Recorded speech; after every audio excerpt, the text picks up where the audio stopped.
we can't expect for issues or things that we have, problems in our relationship, to just change overnight. But those small little actions that we put in every day, every moment, us being more intentional, will help change things in the long run.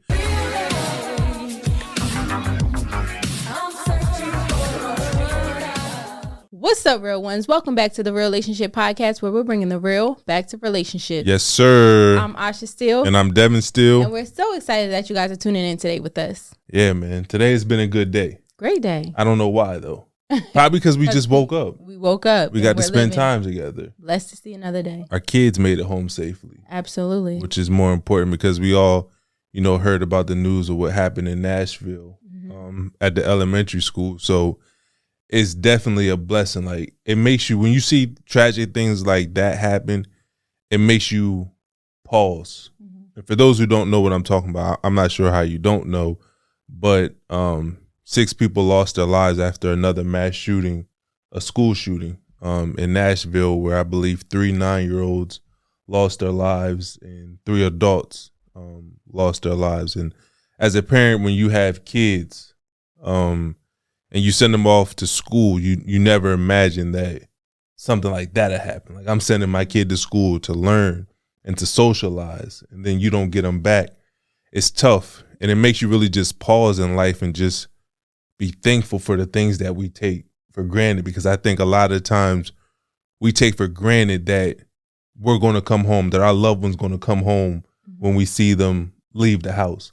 Like, we just think that's just an automatic. Like, our wife, our spouse, our husband, our kids go to school, we just assume that they're going to make it home. And that's not the case, and we're shown that time and time again. I know that I had a chance to speak to a mom, Nelba, who lost her daughter in the Sandy Hook shooting a while back. I had a chance to interview her for a podcast I had a while ago, and just to hear their story and to hear her pain, it's so real. And to see that it's still happening to families all over the country, it's tough, but it just makes you thankful for the things that, you take for granted. Yeah, it's very sad and scary and frustrating, all in one.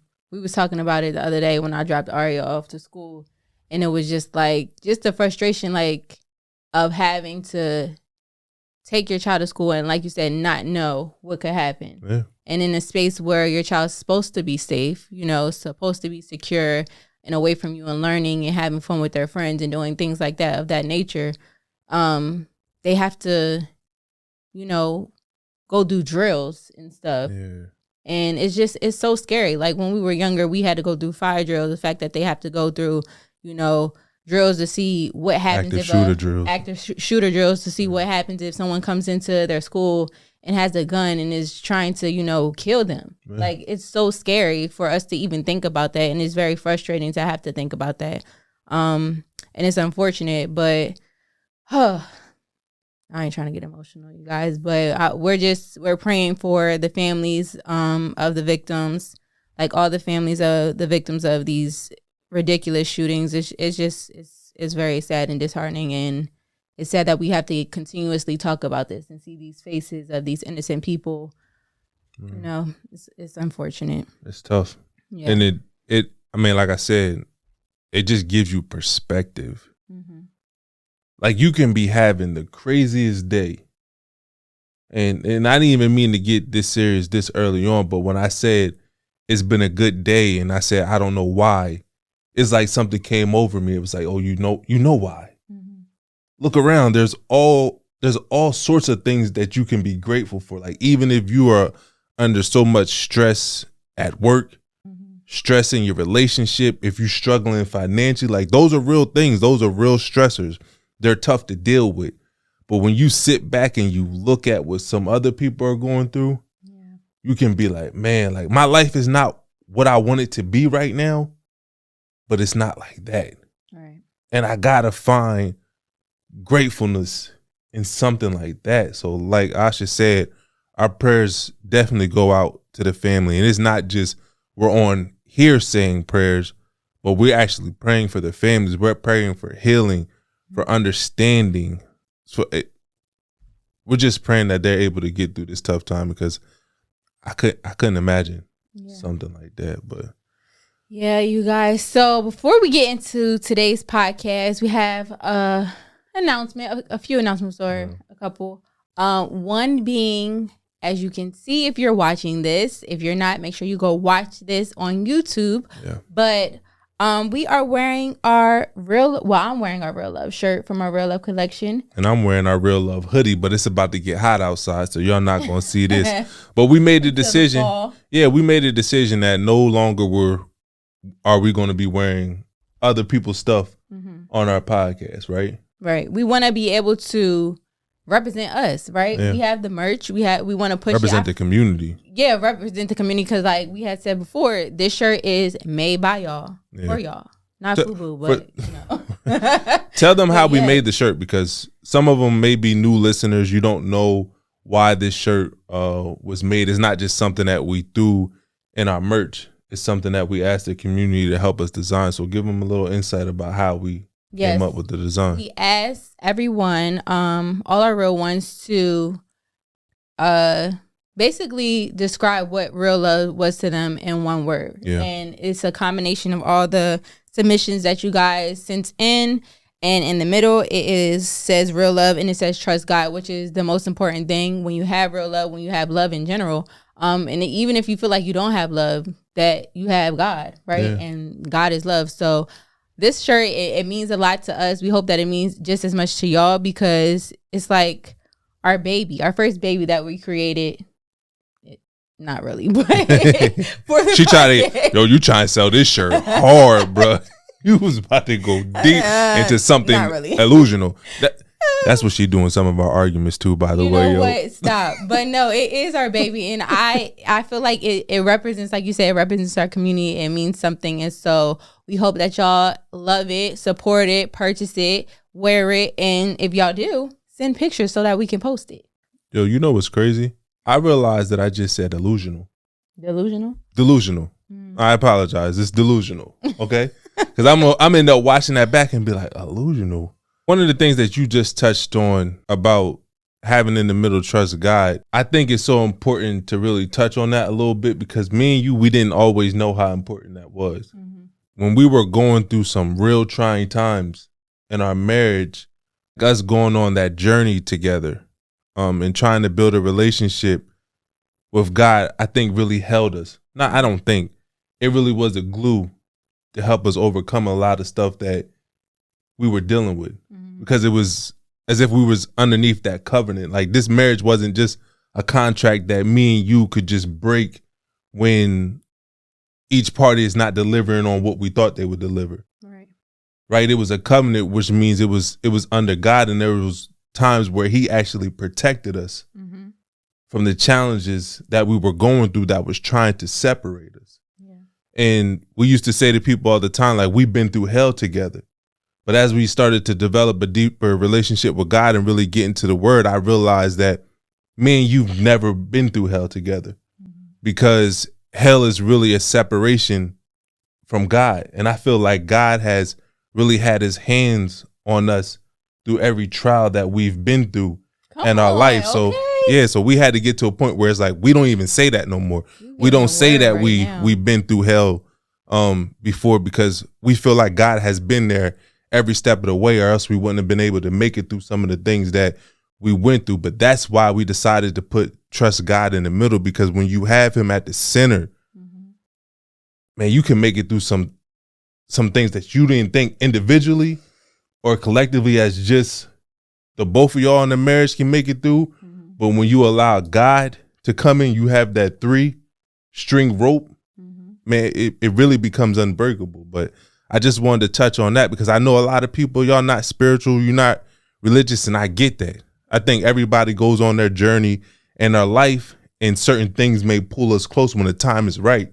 So we don't really force that on nobody, but we definitely share our testimony, because we know that our transparency will lead to other relationships transformation. We want y'all to know the power of allowing God to enter into y'all marriage. So yes. So moving right along, you guys, to our keeping it real moment. To be honest, I don't have a keeping it real moment. I think that the beginning, the introduction of the podcast was really my keeping it real moment, where it's just like, man, sometimes in life you can be going through some hard times, but when you sit back and you just look around, you can find things to be grateful for. Yeah. And the beauty of, finding emotions or positive emotions such as gratefulness is it builds back up that power for you to endure the negative times in your life. I think that experiencing negative emotions is really important, just as experiencing positive emotions are. But when you can look for the positive things going on in your life and you can savor them, it gives you that strength to endure the negative times in your life. Yeah, I think that's true. I think, like you said, what we touched on in the beginning, unfortunately, even having to touch on something of that matter, but it's really important that you do find that gratefulness, because there's so many people that are going through so many hard times. And you may think that you're going through the worst of the worst, but someone right next to you, someone within your vicinity, or maybe not, maybe going through something way worse, and they haven't opened up or communicated about it. And so I think, like you said, just to be grateful, to find a bigger purpose than you and then what you're doing right now, so that you can understand that in those moments where you feel like things are so rough, you're working towards something greater. And so, yeah, and I don't want people to confuse that with minimizing your own pain. Like, I don't want you to look at somebody else's situation and minimize the pain that you're going through, because your pain is real. Like, what you're going through is real. But looking at other people's stories and situation allows you to go through a process of reflection to realize, number one, I'm not the only one going through tough times in my life. Because sometimes when we're going through challenging times, we feel like we're the only one that's going through it. And we begin to isolate ourselves because we feel some type of shame about the emotions that we're experiencing. We think something's wrong with us, so we have to hide that from everybody. But when you look around and you see what other people are going through, you're like, okay, it's okay for me to feel this way because I see other people are feeling this way as well. Or if I see somebody else who's going through that and they're finding the strength to get through it, let me reach out. Let me find out what it is that they're doing that allows them to deal with what they're doing, so I can practice that as well. So it's not about minimizing what you're going through. It's a reflection process that allows you to connect with other people, which is so super important for you to overcome whatever adversities you're facing in your life. So getting into today's topic, you guys, we are discussing the ultimatum. Okay. Yeah. And we got into this from, well, actually, we had a message from a real one. So if you want to press that button. Message! Okay. So let's read the message before we get into the topic. So the message says, "Hi, Asha and Devin. I'm a huge fan of the podcast. I've been a real one since day one." Shout out to you. "I have a question I need your help with. Me and my husband have been married for 5 years after only 4 months of dating. The first 2 years were great, but since then, it has been a bit of a struggle. Problems started to arise that weren't there before, and it's frustrating. I keep telling my husband that I need him to communicate better with me and show me more affection, or else I can't do this no more. But it's not getting through to him. Please let me know what I should do. Thanks, a real one." You a professional writer. I said you need to come work with our team. I can't. So, yes, you guys. So from that, we are getting into today's topic, which is called the ultimatum, right? Yeah. And a lot of times you find that when you're in a relationship, in a marriage, if you're searching for your partner to do something that they may not necessarily want to do, and they're not giving, you're just trying to pull and they're not, giving in, you present them with an ultimatum. Right? So let's get into this discussion, because this is really deep and we have a lot to share on this topic, right? Yeah, so let's start by unpacking the message. Something that really stuck out to me is when she talked about how she said they've been married for 5 years after only 4 months of dating. Like, when you see that only word, it means that you feel like you rushed the process. That 4 months wasn't long enough because clearly you're having issues in your marriage right now, which can be understandable. There's people out here that debate how long that it takes to truly get to know somebody when you're getting married. But I heard somebody say that you don't marry the person. You're not marrying the person that you're going to have for the rest of your life, because things are always changing, right? So if you weren't that intentional in the beginning of getting to learn who your partner is, normally you'll start to see this at the 2-year mark. We talked about it in a podcast before, where research shows that after 2 years, that puppy love, or that strong love that you feel in the beginning, starts to fade away. And when it starts to fade away, if you haven't really laid a strong foundation in your relationship, you'll start to fall apart. So even when you say that there's challenges arising right now that wasn't there before, they may have been there before, but you were so drunk in love that you never really noticed them. Mm-hmm. So let me refresh my memory. But they got married after 4 months of dating? Yeah. Okay. So like you said, that whole phase of, the newlywed phase, even before the newlywed phase y'all was going through. But I think for me, it's the, like you said, unpacking of everything, or not even just unpacking, presenting things within those 4 months that you may not have seen beforehand, right? Yeah. Because when you meet someone, you put on your best presentation, right? Best makeup. Right. You put on your best Best wig. Your best suit, your best shoes, okay? The best. What you showed me a video the other day when my man put on, he had a bald head, but when he got out the chair, what is that called? A hair piece or a 2-piece? Yeah, men out here doing it now. Y'all putting on y'all best hair pieces. Yes. So we're presenting ourselves as this package, right? This package deal is all nice and put together, and we're speaking in a certain manner. We're not addressing things in a certain manner. We're just showing up how we think the person wants us to show up, right? Yeah. How we perceive that we're supposed to show up. And after time, that starts to, come off. Okay, the wig is coming off. I'm getting comfortable, okay? Your eyelashes falling off in the bed. Your makeup is on the pillow. That you got on, sir, is your coming toothpaste is all over the sink. Your hair's all over the shower. Are you Your hair's all over the floor. Is that shade? I'm catching. But no. So you start to present yourself as the real you because you're getting comfortable, right? And so in those moments, I think, is when you're supposed to really unpack whatever's going on. On top of, there may have been some issues that they have encountered within those first couple months or first couple years.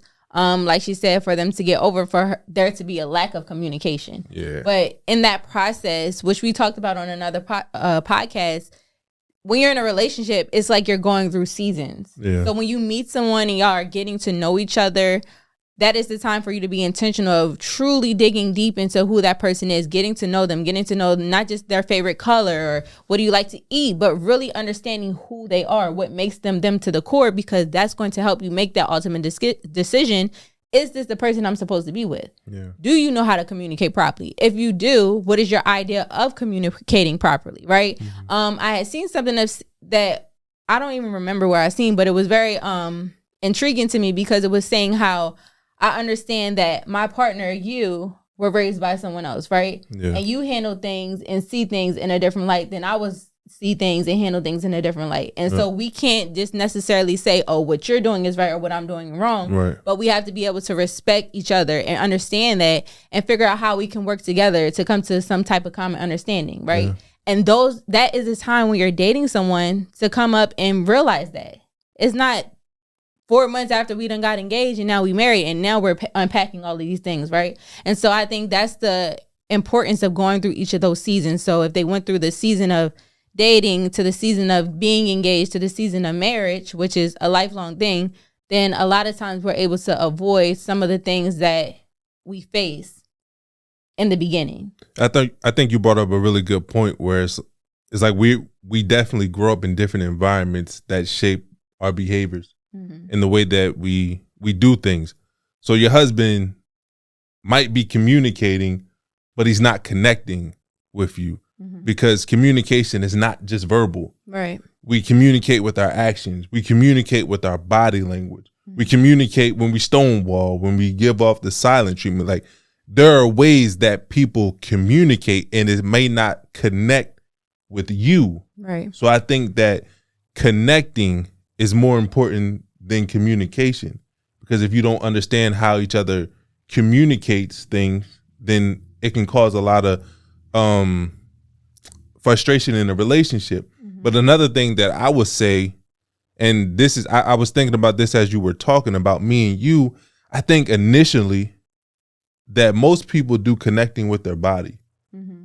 when they first meet. Right. And I think that that's the danger of introducing sex into a relationship too early, because now you don't work on those things that are so important for a relationship. Like mm-hmm. we all know that when a relationship first start off, the sex drive is high mm-hmm. for some people who are having sex before marriage. And that's what you spend a lot of time doing. You're having sex, you're having fun. You're not really worried about doing the real work that it takes to have a relationship succeed.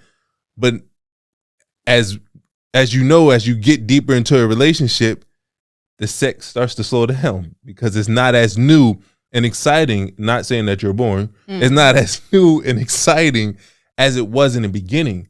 So now you have to really start to learn how to connect and communicate with each other in a non-physical form. Mm-hmm. And that's hard for a lot of people. Right. So they start to struggle when they actually have to talk, when they have to talk about something deeper than, dang, you looking good in that dress. I can't wait. Like sexting throughout the day. Like you got to really start having some real How was it like when you was growing up?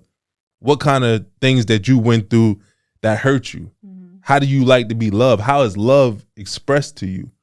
What were some of the things that went wrong in your previous relationships? When you start to talk about that and you're not sexting, you're not just talking about having sex together, that's when sometimes it gets uncomfortable with people. So that I love that you brought up that point, because that's really important. Another thing she talked about is you tell him to show you more affection. Again, I think there needs to be clarity, and I don't know if you already did this, about what affection is to you. Mm-hmm. That's something that I learned when we did the 5 love languages. Like, I may think that physical touch or spending quality time with you is the way that I'm showing love. You telling me I need to feel love more, I need to feel more affection. So I'm like, all right, let's spend more time together. Mm-hmm. Let's hold hands more, let's kiss more, let's hug more. And I'm putting in the effort to do that. And you're still like, man, Devin, I'm telling you, I need to feel more affection from you. And I'm like, yo, I'm trying. Not saying that this happened, but just a scenario. Like, I'm trying to give you the affection that you want. And I'm actually really putting in the effort, but it's not that. You don't see it as effort because your love language is words of affirmation. Mm-hmm. So if I'm not telling you you're beautiful, if I'm not telling you you're doing a great job as a wife, if I'm not telling you that you're doing a great job as a mom, that you're doing a great job as a business owner, then no matter how much time or physical touch I give you, you're not going to receive it as affection or love, because I'm not speaking your language. So I think it's really important for you to find out how your partner, or explain to your partner how you receive love and affection. Yeah. I think so. From that, moving to the part where, what did she say? If he doesn't change, she can't do it anymore. Yeah.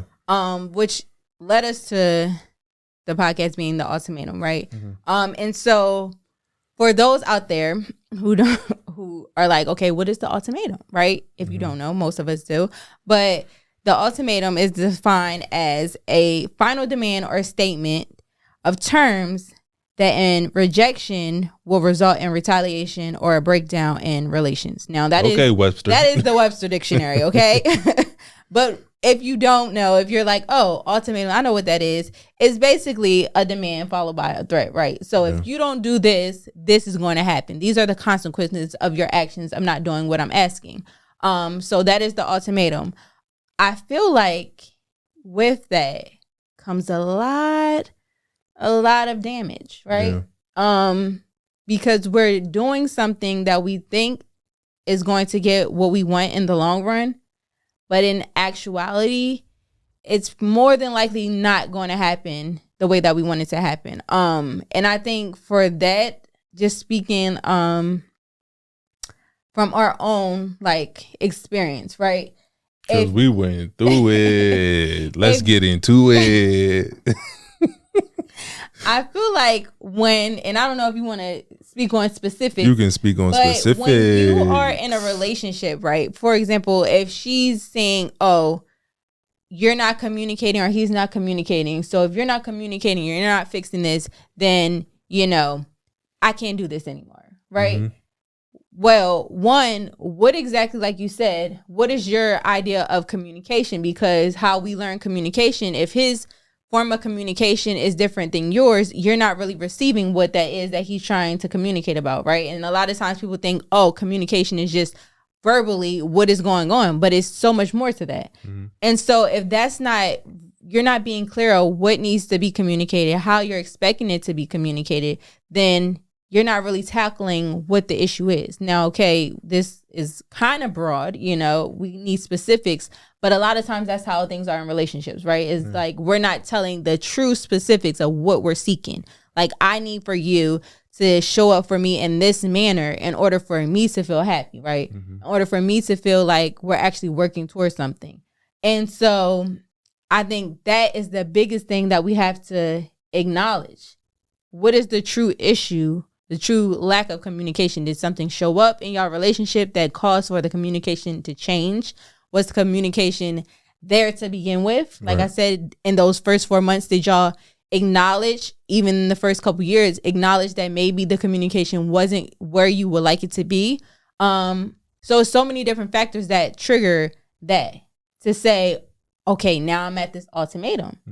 Yeah. And I can get that, because like when things are not going right in your relationship, it can be frustrating. Mm-hmm. And you probably tried everything that you possibly could based off of what's inside your toolbox. Mm-hmm. Whereas like you're just telling your partner, I've been telling you I need this.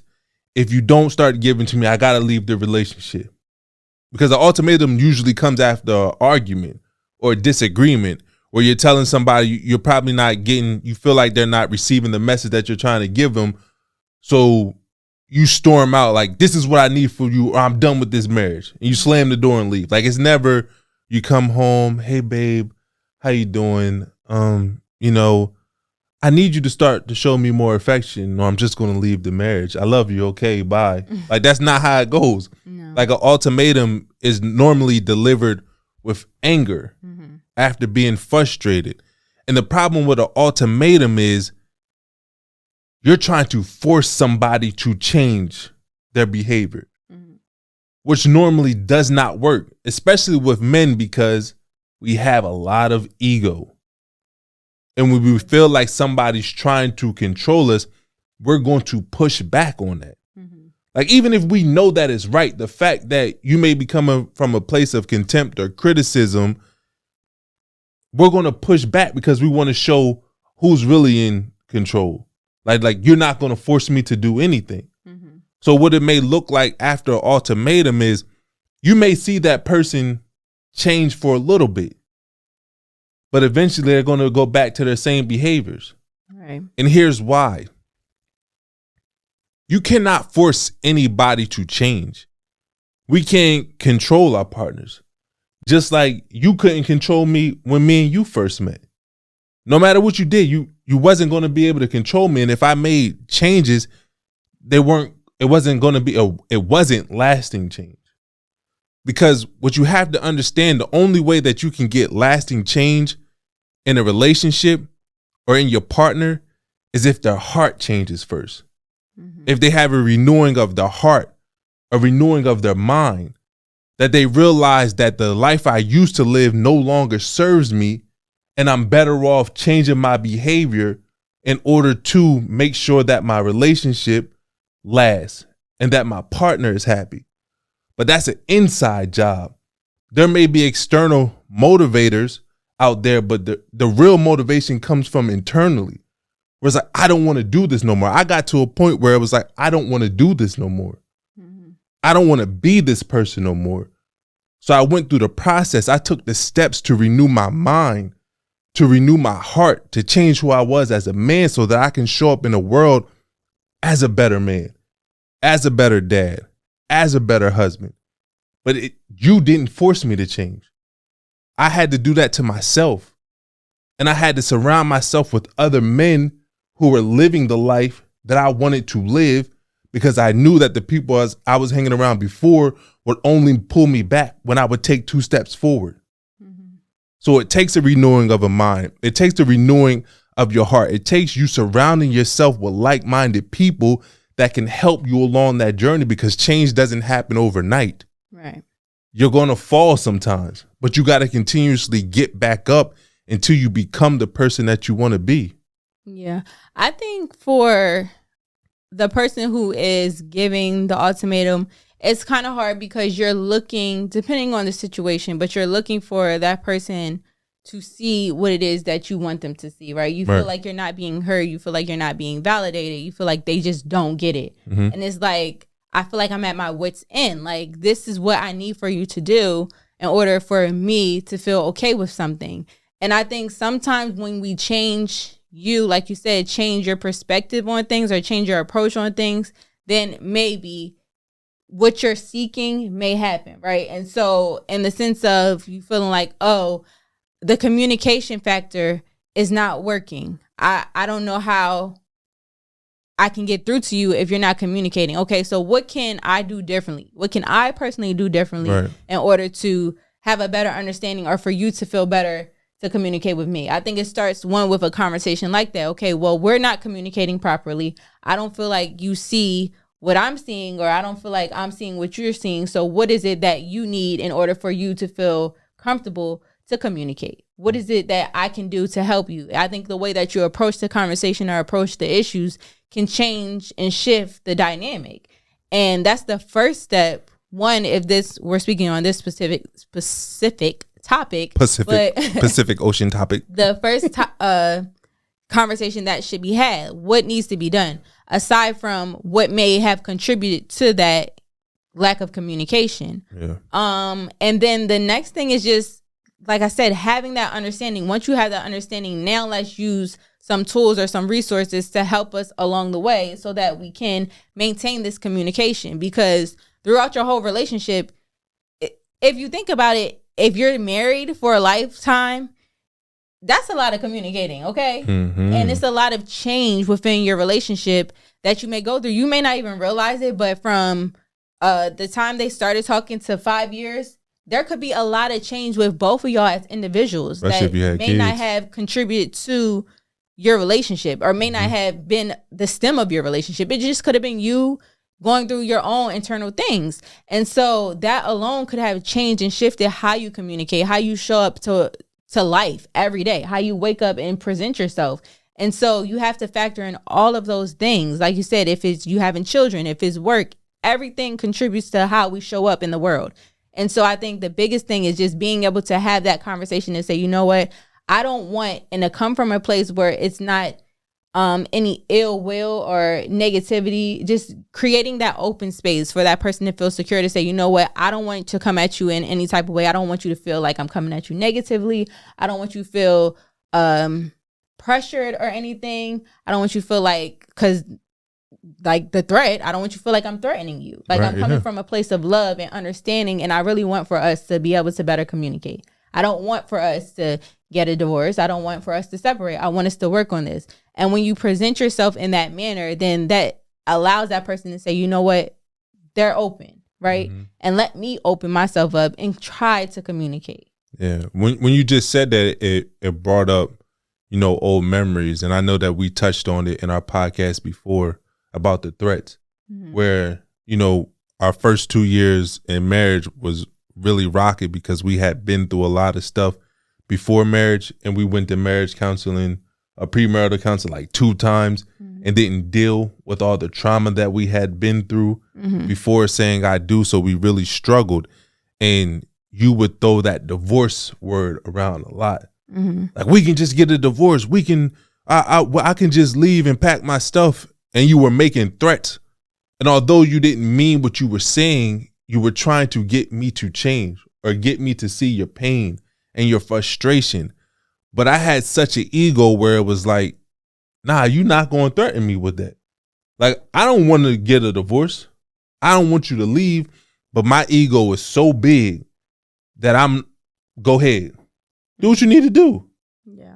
Because that's the response you're normally going to get when you're threatening somebody. Right. You're going to get them to push back on that. And that's how it was early on when we were going through our go-through. But I think what people should do in a relationship and what we did in a relationship, instead of making ultimatums, is to make requests and boundaries. Mm-hmm.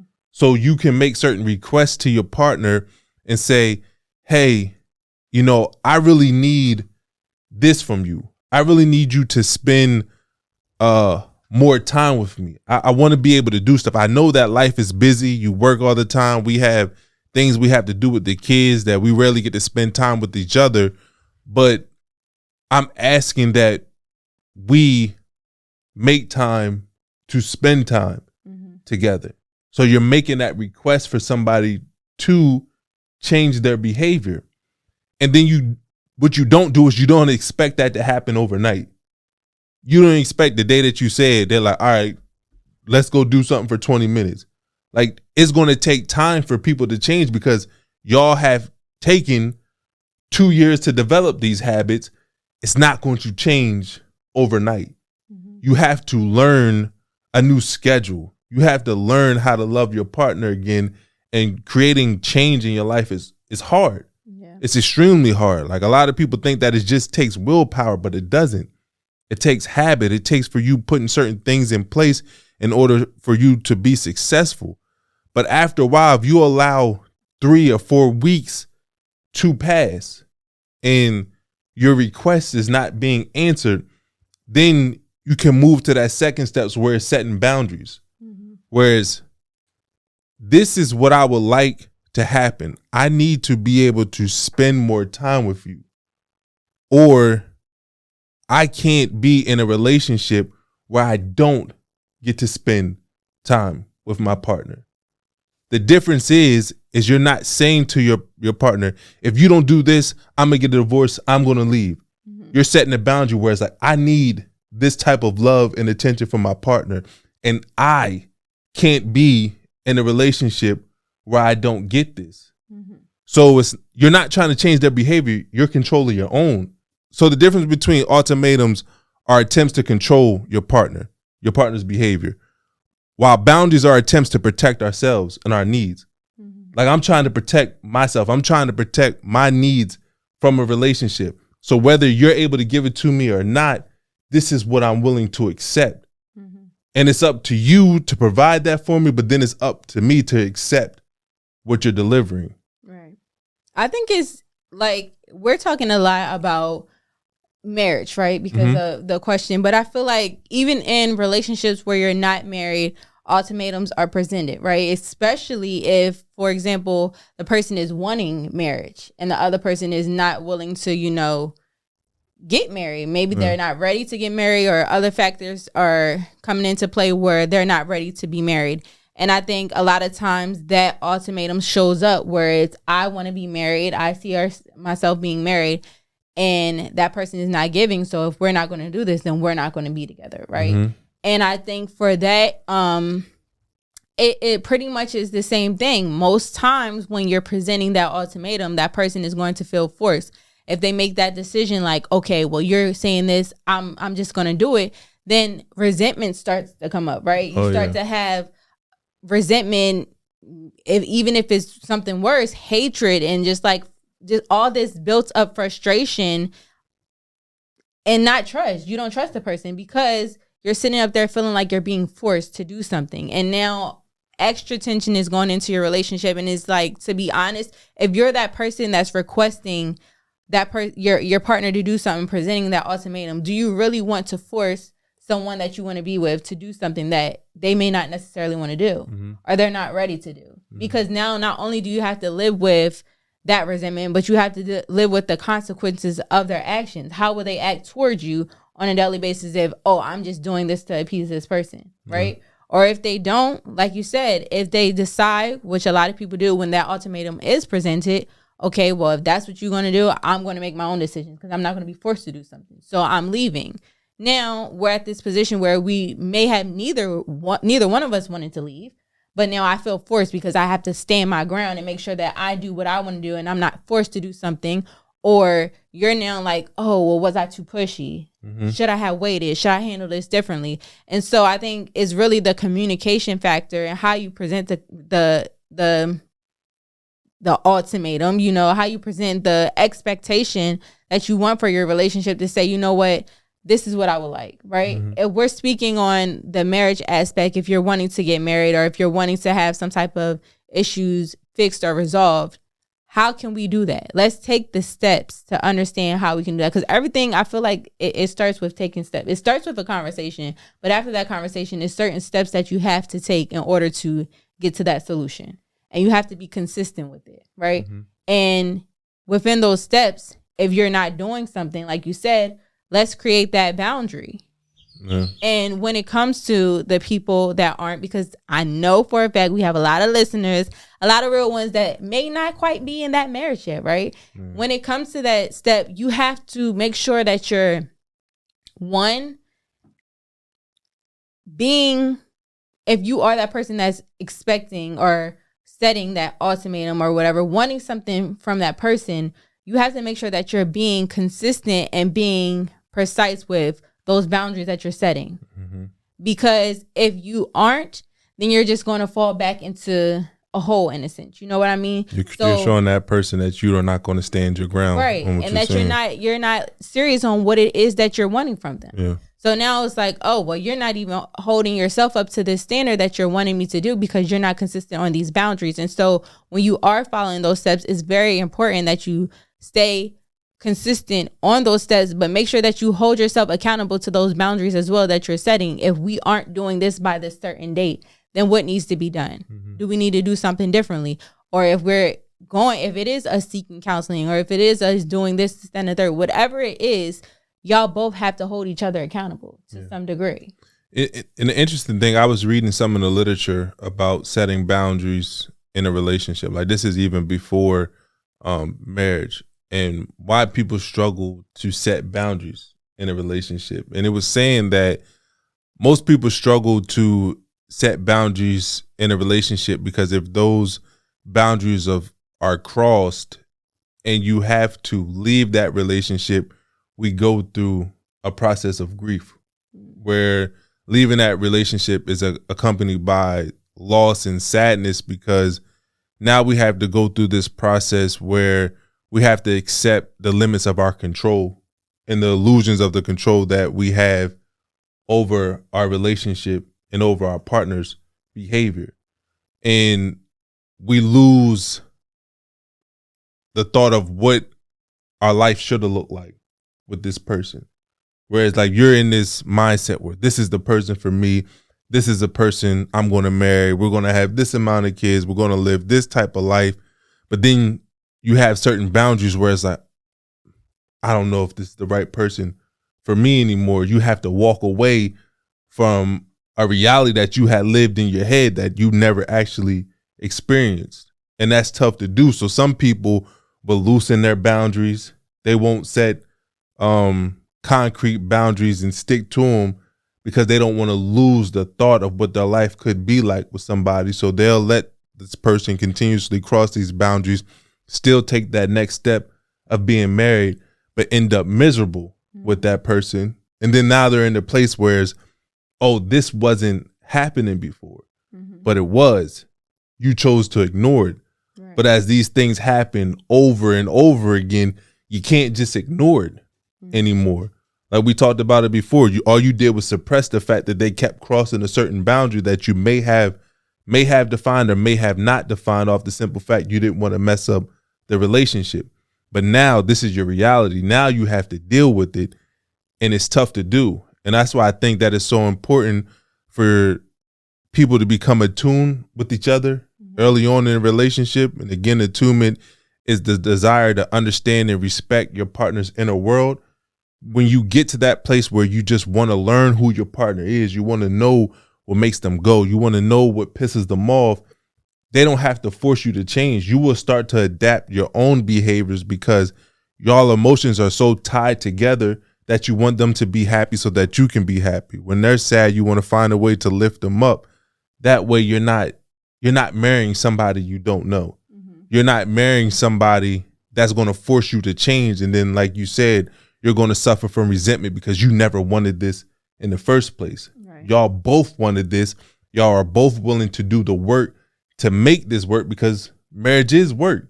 Mm-hmm. When you're trying to spend a lifetime with somebody, you're trying to be able to operate within the same household, under the same umbrella with one person for the rest of your life, when there's all these different variables that are getting thrown into your relationship, when in terms of kids, in-laws, family members, jobs, loss of jobs, changes of careers, natural disasters. Like, there's a lot of variables that get thrown into a relationship.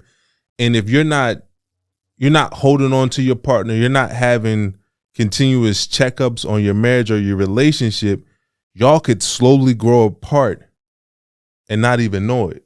Mm-hmm. And those small moments of y'all growing apart starts to compound. Mm-hmm. And one day you wake up and you're like, how did we get here? It's the same thing when you gaining weight. You don't just gain 50 pounds overnight. You make one decision to go out and eat one day. 2 days later, you're snacking again. Next thing you know, 5 months done pass. You done gain 30 pounds. You're like, how did I gain 30 pounds? Because it's those little things that add up over time. So if you're not connecting about those little things, 5 years or 3 years in your case, you're like, yo, how did we end up at this place? Mm-hmm. I think just to give some advice or tips based off of our own experience, from switching up from giving an ultimatum to really trying to work through what it is that you're going through and still get what you want in the long run. Mm-hmm. I think the first thing is with the communication factor, maybe present how you present the conversation to your partner. So, for example, if it is the affection and the communication that could be an issue, suggesting maybe that, you guys go out for a walk at a park, right? Something that y'all can do together where y'all are enjoying each other's company, something that y'all both enjoy doing. And then stepping away and just having a small conversation. Because I feel like a lot of times we expect to have this huge conversation that's going to change everything and everything's going to be so perfect and we're just going to get it. And it doesn't work like that. So it's those small steps that you take that's going to really make a lasting impression in the long run. So if you do go out and y'all have a good time, maybe if you're going out for a walk in the park and y'all stop and grab a bite to eat, right? Sitting down and having a conversation where it's like, I want to know what's going on with you, right? How are you? How are you feeling? What's going on? Just trying to really get an understanding of where your partner is that could maybe put them in that space of them not really feeling comfortable communicating, right? Maybe they are stressed out about things, but they haven't felt like they had the space or the opportunity to talk to you about it. And so now that you have enjoyed each other's company and the mood is a little bit lighter, now we can talk about something that's going on with you. Yeah. So now it's not just, oh, you're not communicating with me. Well, what's going on in your world? I don't really check up on you enough. And we don't do that enough in relationships where we're asking our partner because we're with them all the time. We just assume that everything's okay because they don't say nothing. But how are you really feeling? Like, how's your day been going? What's going on internally? Are you okay mentally? Like, asking those questions to gauge where your partner is. And not with the intention of seeking what it is that you wanted at that moment out of the conversation, but seeking really understanding of where your partner is. I think that in the long run will help to build those conversations where when it does come time for you to sit down and want to talk about something that you feel is very important or that's an issue, your partner's more open because they know that you're not coming with them with any ill intent and that you just really want to work on things. And then for the affection part, I think one thing that we talked about before is just having those moments of affection where it's not necessarily so physical, right? It's the intimate touching, it's the small holding hands, us sitting down, watching something together. Those type of things build that intimacy up and build that physical up, right? And so when you sit there and you say, you know what, let's go watch a movie, babe. Okay, and if we notice that we're not affectionate and we're sitting on two separate ends of the couch, maybe I come over to you and, just snuggle up with you, grab a blanket, and I'm just holding your hand while we're watching the movie. Those little things add up. And like I said, we can't expect for issues or things that we have, problems in our relationship, to just change overnight. But those small little actions that we put in every day, every moment, us being more intentional, will help change things in the long run. Yeah, I think those small steps are very important, because some people are probably not even a place in a relationship, like things are probably really bad where they can't even sit on the couch together and hold hands and watch a movie. Mm-hmm. But maybe taking that step of watching a movie where y'all may be sitting on opposite ends of the couch, but y'all haven't watched the movie together and I don't know how long. Then you do it time again. You're moving closer, right, back to each other, and then eventually you get to a place where y'all laying on each other, y'all laughing, eating popcorn. Like, it's small steps. Don't expect. And then before you know it, the movie's over, and now we doing something. Yeah, I was about to say we didn't even make it through the movie. We making a movie. That's my girl. Now me and you on the same page. Now you bringing us. I knew I would convert her. See what I mean? You don't have to give people an ultimatum to talk nasty on the podcast. You just got to keep doing it, and eventually they'll take it on. But no, like, you take small steps. Don't expect to go from not talking, not watching stuff together to now y'all all snuggled up and watching a movie and Netflix and chilling. Like, that's not how it's going to go. You got to take those small steps. I think another thing that you can do is stay away from you statements. Whereas you're having a conversation about communication, it's not, I need you to communicate better. So I want us to communicate better. I want us to connect more.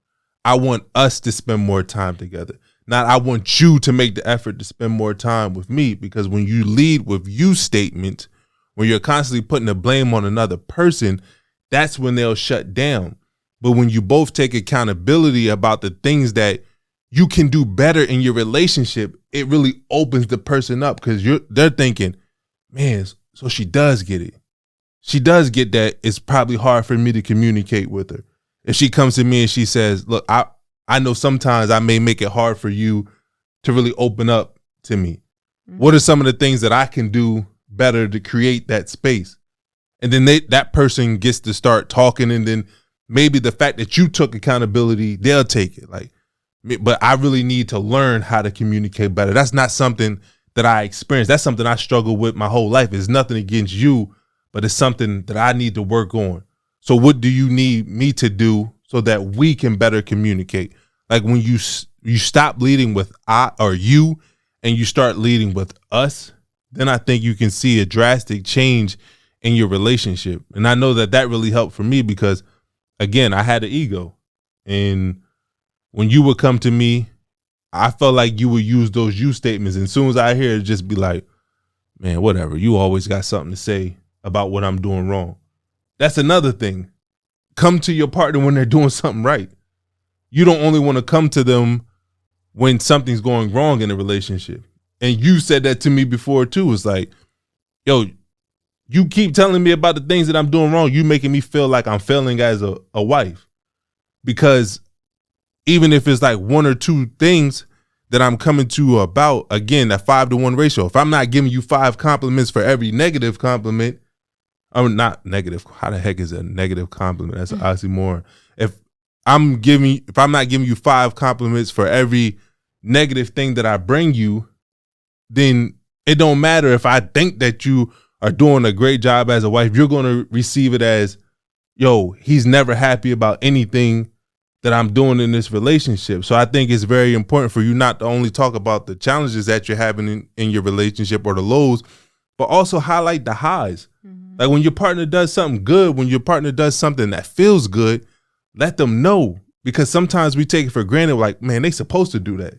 Yeah. No, we don't have to do anything. Like, we have free will. We have autonomy. So when your partner does something good, reinforce it by letting them know that you notice what they did. Yeah. Well, we hope that you guys, this was helpful listening to. If you are a person that's presenting an ultimatum to your partner, stop. Don't do that. Don't do that. Request and boundaries. Yes, let's work on that, okay? And until next time, you guys, keep it real. Yes, sir.